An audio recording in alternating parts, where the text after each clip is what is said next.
shout out to my girl, the Sugar Sister Stacy, from the Bronx, the High Bridge Hellraiser. Ain't nothing changed about her but the zip code. I'm going to play a skit right quick, and if you listen close, you're going to hear her favorite word used twice. Good looking out, the wise one, for sending me that music via email. The hell with Bob Vila. Can't nobody touch you with regards to home improvement and things of this nature. I gotta get these records out. What the fuck you expect me? I gotta get about 2,000 records to these mom and pop inner city nigga joints. Excuse me, Jerry. Huh? Jerry. Hey, hold on, Bob. My sister, what, Bill? Talk. I need to speak to you about a few ideas that I have. Jesus Christ, can I get off the phone first? I'm sorry, sir. Hold on, god damn it. I pay these fucks all this goddamn money and they shit on me. I'm gonna get back with you, Bobby. Hey, get that shit to me. Yeah. What, speak, come on, talk. Jerry, I was thinking, I think it's time I think it's time to take the company in a new direction, Jesus, sir. a new direction? A new direction, hip-hop music. Black music, definitely, sir. You think the niggas can make us some money? I think they can make us some money. There's a lot of money being made by a lot of labels nowadays, you know. Sad Boy, Huffy Combs. Bad Boy, sir, and Puffy Combs. Puff, that's my man. How do they say it? How do they say it in the ghetto? My man? My man. That's my man. My man, yes. My There's other guys, yes, Martin, yes. Rockefeller. It's Rockefeller, sir, but yes. With AZ, he's hot. Yeah, Jay-Z. But you know, Jay-Z. He's fucking hot to death, Jesus Christ. You know, sir, actually what I'm speaking on. You know what he got? How can we do it? I want to take explicit, exploited entertainment to the top. Of course, to the top. There's a new generation, so we can start a new thing. There's these guys out there. I've heard them. There's a lot of guys. I've heard them on the radio. No. Talk. Rasco. Have you heard of Rasco? This guy, Rasco. No. Dukes has it. Rasco. He's fucking hot. Jesus Christ, he's hot. And there's another guy. Planet Asia. China. Planet Asia. Asia. Jesus Christ, I've heard a lot about that. We can get these guys. Are they black? They gotta be black. Real black. Niggas? Oh, Jesus Christ. Get them in here. I might can sign one. I don't know about two. That's kind of... we need to put them together. Together? Two niggas together? Jesus Christ. You expect the world of me. Sir, they're performing at the Whiskey. You know what, Bill? You're my man. I'm your man? If you can get two niggas down here to rap, I can get them. Holy Jesus. They're performing at the Whiskey tonight. We should go check them out. We should go see them. Oh, shit. VIP. I'll get the limo. You know how I come through. And we can all liquored up. Yes, sir. Yeah, that's right. You understand it now. You understand I feel it, but don't touch me. I'm sorry, sir. I'm the boss. You're the intern. I'm sorry, sir. Dick Rider. Let's go to the show. Black music, here we come. Is that shit in the ghetto or what? Salute. How y'all doing? My name is Derek Williams. I love hip-hop to death. Pardon me. This is a bag of cassette tapes that I acquired over 25 years.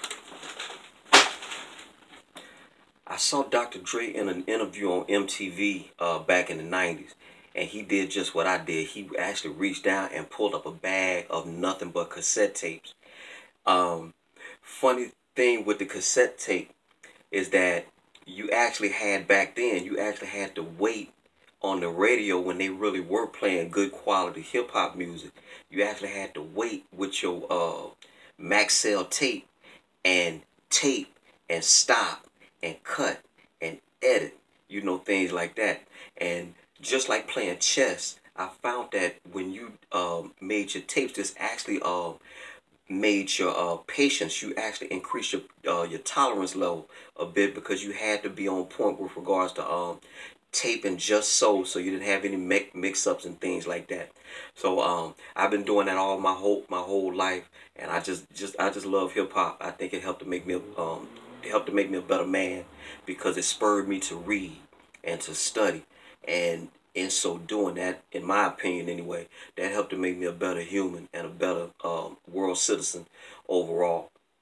But as you all know, I'm just one boy in the comment section on YouTube. The title of this presentation will be called No Reparations Forthcoming.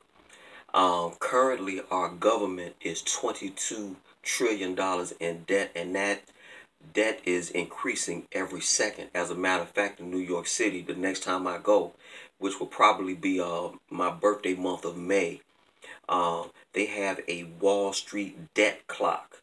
And I think you can go online and look at it for yourself. It's called, I think it's debtclock.org. So that's DEBT clock.org. And every man, woman, and child in this country, even newborn babies, everybody owes an average of at least $60,000 to the Federal Reserve. Not good, right?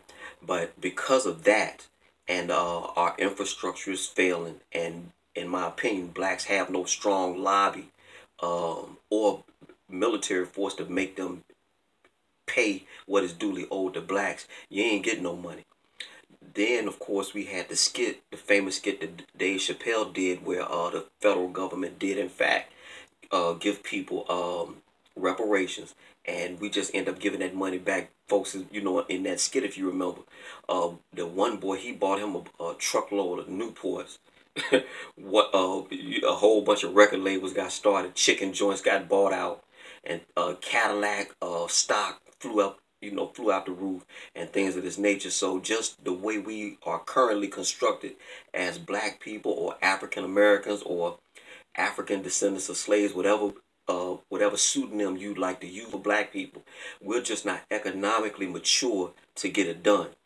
And I'm bringing up this point because shout out to Mark Gibb.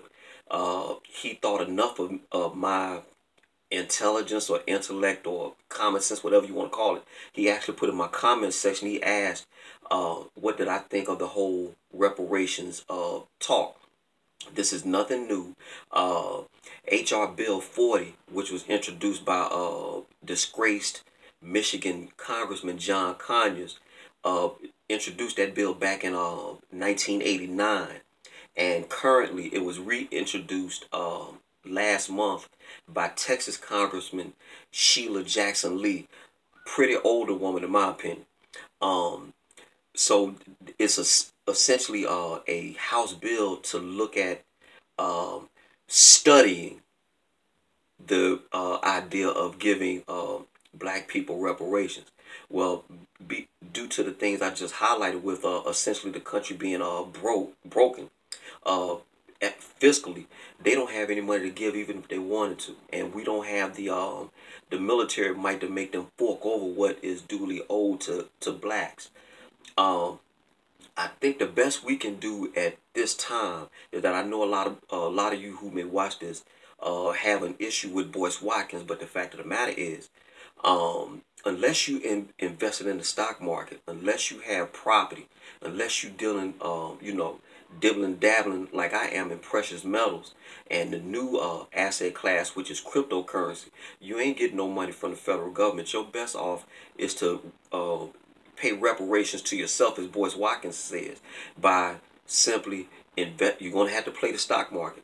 Most of the rich people in this country, they got a lot of their wealth through entrepreneurial endeavors, real estate, and the stock market.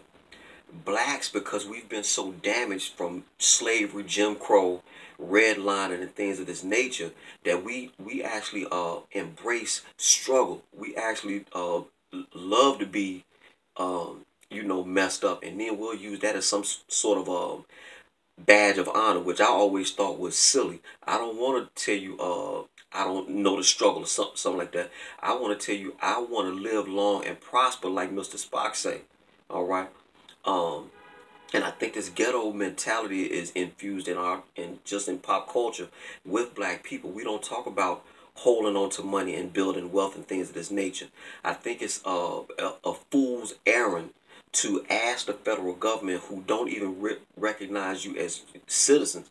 The Constitution has not been amended to my knowledge, so we're still, so says the Constitution, 3/5 of a man. So how can you ask the government to give a less than a human money? That dog just ain't gonna hunt.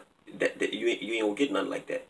So that's my official position on the whole ADOS thing and reparations. I think it's a noble endeavor. Actually, a guy that ain't nobody talking about in the mainstream is Dr. Claude Anderson. I've donated to his Harvest Institute. It's essentially a think tank, and they're actually bringing legal means to try to make the government fork over money that's owed us. So you may want to go look up Harvest Institute, Dr. Claude Anderson. This dude is just an unsung hero in the black struggle. Um, my daughter went to see him. Well, I'm saying my daughter and myself, we saw him give a talk at the All Black National Convention in September. And you know you got to be hitting on something if you can get a 14-year-old child to sit there with their mouth open, because that's exactly how my daughter Damaris was. She was spellbound by this guy's talk. He's a very powerful orator. He make a lot of sense. He make you laugh, but he know his stuff.